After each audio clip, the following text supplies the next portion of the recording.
안녕하세요. 일반고대학교 공포 박쌤입니다. 어, 오늘은 이제 저희 학원생 중에서 작년에 내신 2.88 등급으로 건국대 경제학과에 합격한 학생의 케이스를 소개하려고 합니다. 오늘 얘기하는 학생은요, 일단 다자녀 전형으로 합격을 했고요. 일반적인 케이스는 좀 아니죠. 그래서 오늘 영상을 보시면서 기회균등 전형이나 사회통합 전형에 관심이 있으신 분들은 참고하시면 더욱더 도움이 될 것 같고, 어떻게 입시 전략을 세웠는지에 대해서 좀 더 주의 깊게 보시면 역시 도움이 될 것 같습니다. 시작을 해보겠습니다.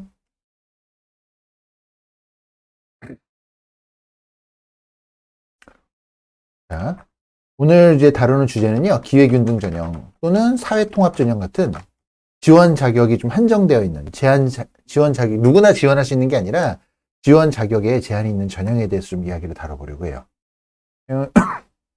이 전형들은 좀 몇 가지 좀 특징이 있습니다. 일단은요, 해당 자격이 되는 학생만 지원이 가능합니다.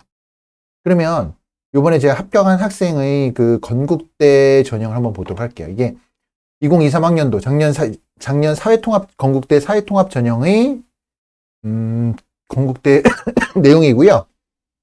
보통 이런 전형은 학생부 종합 전형이 많습니다. 학생부 종합 전형이 많고요.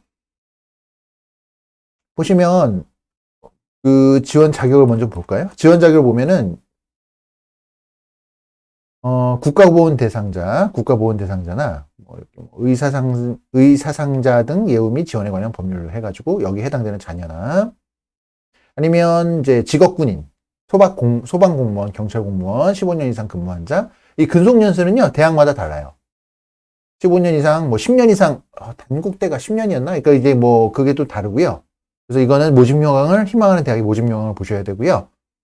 다자녀 이상인데 건국대의 특징은요, 4자녀입니다. 그리고 다문화, 아동복지, 조성가정, 뭐 장애인 부모 자녀 이런 게 있는데 이 중에서도 이제 건국대의 경우 대부분 일반적인 케이스에 일반적으로 뭐 제가 이제 가장 많이 흔하게 본 케이스는요, 소방관 자녀나 경찰 공무원 자녀로서 이제 지원 자격이 이제 해당되는 케이스를 많이 봤고요. 가장 보편적으로는 다자녀가 많습니다. 다자녀가 많은데, 이게 다자녀도요, 케이스가 둘로 나눠져요. 다자녀 3인 이상, 4인 이상인 경우가 있습니다. 그러니까 제 학생의 경우에는 이 4인 이상이 해당되는 케이스였어요. 그러니까 작년에 어디가 있었냐면, 경희대나, 건국대가 3인으로는 안 됐고, 4인 이상, 다자녀가 이 사회통합 전형에 해당이 됐습니다. 그래서 이걸 좀 제가 하나하나 다 찾았어요. 이 학생 때문에. 다 찾아가지고 건국대를 이제 지원하게 됐고요. 그리고 이제 기회균등이나 이 사회통합 같은 전형에는요, 모집 인원이 적고요. 그리고 수합이 늘지 않습니다. 자, 건국대를 볼까요? 건국대 보면은, 자, 모집 인원을 보시면, 여기, 더 확대를 해야지 보이시려나요? 보면 모집 인원이 한 명이죠, 다. 얘도 한 명입니다. 한 명. 한 명이에요.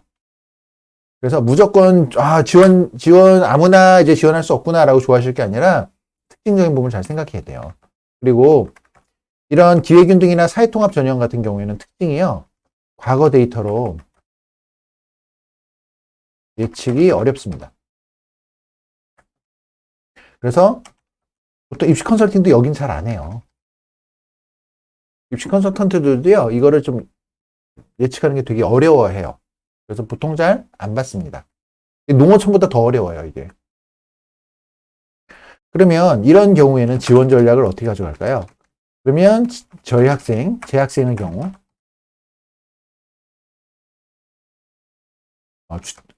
저희 학생의 경우로 어떻게 지원을 했는지를 좀 말씀을 드리면요.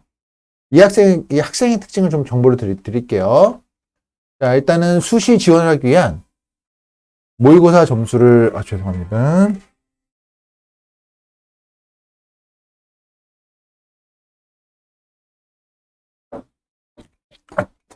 전화가 와서.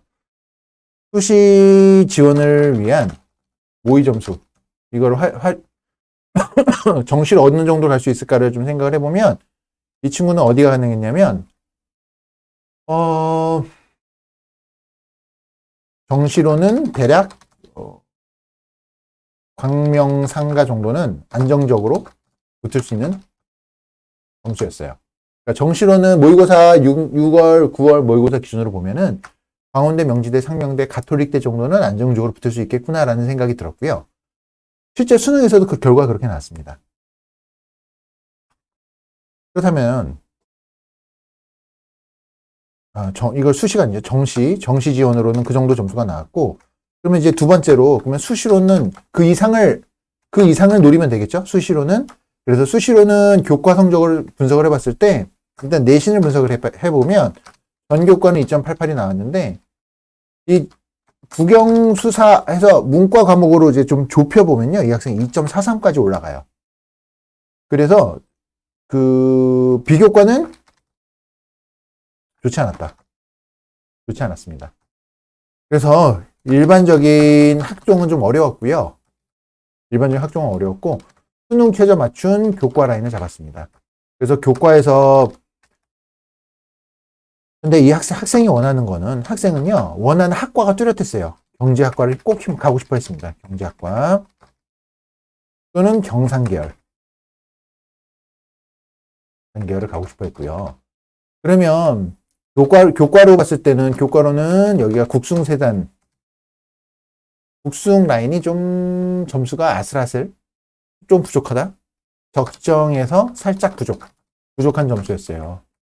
그래서 상향까지 넣기에는 일반적인 학생부 학종은 좀 상향이 어려운 상황이었고요. 비교과가 좋지 못해가지고.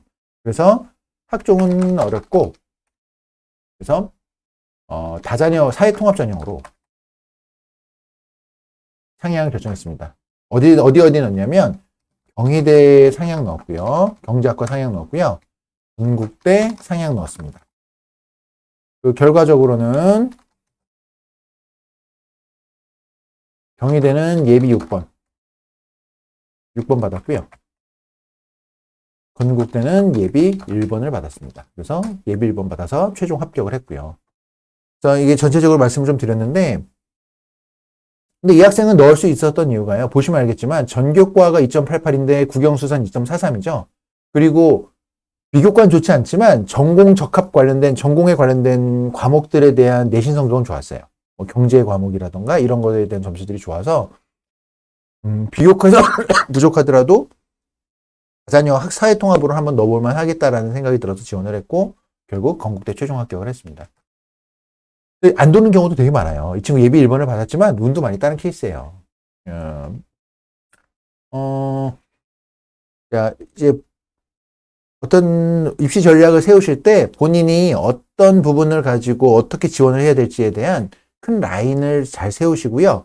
그거에 대한 베이스가 되는 거는 수능 성적입니다. 그러니까 이 학생이 일단 위로 상향을 과감하게 넣을 수 있었던 이유는 안 되면 정시로 가면 되지 뭐. 어디를? 광명상가 이상을 넣어보면 되지 뭐. 라는 생각이었어요. 그러니까 정시에서는 국승 라인에서도 학과만 낮추면 뭐 세종 단국대 정도는 넣어볼 만한 성적이 나왔거든요. 그러니까 그런 부분들에 대해서 공부를 열심히 해가지고 믿는 구석을 만들어 놓고 수시에서 지원을 한 케이스입니다. 네, 도움이 되셨으면 좋겠고요. 오늘은 이제 여기서 마무리를 하도록 하겠습니다. 일반고 대학고 군부 박쌤이었습니다. 감사합니다.